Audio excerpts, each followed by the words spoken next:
नेक, shoulder और year का पूरा एरिया काफी सेंसिटिव होता है। कानों में हल्की हल्की बातें कहना, उन्हें धीरे से सहलाना या फिर हल्का सा चूमना, ये सब चीजें काफी सेंसिटिव रिस्पॉन्स देती हैं। कानों में कुछ फुसफुसाकर कहना भी उतना ही उत्तेजना पैदा करता है जितना कहीं और टच करना। तीसरे नंबर पर मैं शामिल करना चाहूंगी एरियोला और थाइस के नीचे का एरिया। एरियोला एरिया में भी काफी सेंसिटिविटी होती है। वहीं थाइस के बीच का वह हिस्सा जहां आप सीधे जननांगों की तरफ नहीं जा रहे होते, पुरुषों और महिलाओं दोनों में बराबर सेंसिटिव रिस्पॉन्स देता है। ये ऐसे एरियाज होते हैं जहां हिप्स या बाकी बॉडी पार्ट्स की तुलना में ज्यादा सेंसिटिविटी पाई जाती है। चौथे नंबर पर मैं बात करूंगी नेवल यानी लोअर टमी की। ये ऐसे एरियाज होते हैं जिन्हें हम टच हैंडल भी कह सकते हैं, क्योंकि यहाँ हाई नर्व एंडिंग्स मौजूद होती हैं। निप्पल्स और लोअर बॉडी फैट दोनों ही आपकी सेंसिटिविटी से जुड़े होते हैं। इसके अलावा तलियां, चाहे हाथों की हों या पैरों की, भी काफ़ी रिस्पॉन्सिव होती हैं। अगर आप हल्का गुनगुना तेल लेकर प्यार से इन्हें स्टिमुलेट करें तो आपको डेफिनेटली एक अलग तरह का हाई महसूस होगा। बस तलियों पर हल्के हल्के पैटर्न बनाएं, जैसे कोई डिज़ाइन या अपना नाम लिखने की कोशिश करें, ये भी काफ़ी सेंसिटिव होता है। इंसानी शरीर सिर्फ मांस का ढांचा नहीं है, बल्कि यह फीलिंग्स और संवेदनाओं का खजाना है। जब हम गंदी फिल्मों के प्रभाव में आ जाते हैं तो हम इन नाजुक और गहरी संवेदनाओं को नज़रअंदाज करके सिर्फ आक्रामकता और अग्रेशन की ओर झुक जाते हैं। यही कारण है कि मनोवैज्ञानिक ट्रीटमेंट ज़रूरी हो जाता है, ताकि आप फिर से अपनी नेचुरल बॉडी क्लॉक से जुड़ सकें।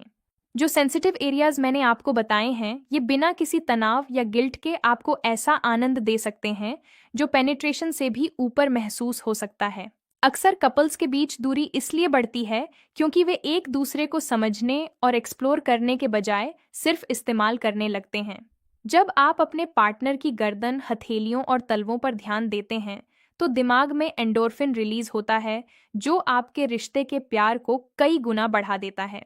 याद रखें, एक अच्छा पार्टनर वही होता है जो अपने जीवन साथी की शारीरिक ज़रूरतों के साथ साथ उनकी मेंटल हेल्थ का भी ध्यान रखे। आज जिन एरियाज के बारे में मैंने आपको बताया है, आप उन्हें आजमा कर देख सकते हैं। ये न सिर्फ आपको एक अलग तरह का चरम सुख दे सकते हैं, बल्कि आपके बीच के इमोशनल बॉन्ड को भी और ज़्यादा स्ट्रॉन्ग बना सकते हैं। गंदी फिल्मों की जो दुनिया होती है वो अक्सर फेक होती है, लेकिन आपका शरीर और आपके पार्टनर का असली टच पूरी तरह रियल होता है। इस सच्चाई को स्वीकार करें और अपनी शादीशुदा लाइफ को एक बेहतर और हेल्दी दिशा में लेकर जाएं। मैं चाहती हूँ कि हर कपल अपनी इंटीमेसी को बिना किसी दबाव और बिना किसी गिल्ट के पूरी तरह एंजॉय करे। हमेशा याद रखें कि सही और सटीक जानकारी ही आपके और आपके रिश्तों की सुरक्षा की सबसे बड़ी चाबी होती है। क्योंकि कई बार ऑर्गेज हमेशा सिर्फ पेनिट्रेशन पर ही डिपेंड नहीं करता, बल्कि ये बॉन्डिंग, फोकस और सही कनेक्शन भी मांगता है, और इसमें आपका पूरा ध्यान होना ज़रूरी होता है। हम इंसान अक्सर चलते चलते इतना नहीं सोच पाते कि चीज़ें कैसे होंगी और कैसे सब सही होगा। मुझे उम्मीद है कि मेरी ये वीडियो आपके लिए मददगार रही होगी।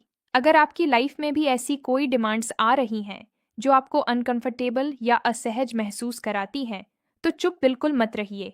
बातचीत और डॉक्टरी सलाह ही इसका सबसे सही और एकमात्र समाधान है। अपनी बॉडी को समझना और उसका सम्मान करना ही बेहतर सेक्सुअल हेल्थ की पहली और सबसे ज़रूरी सीढ़ी है।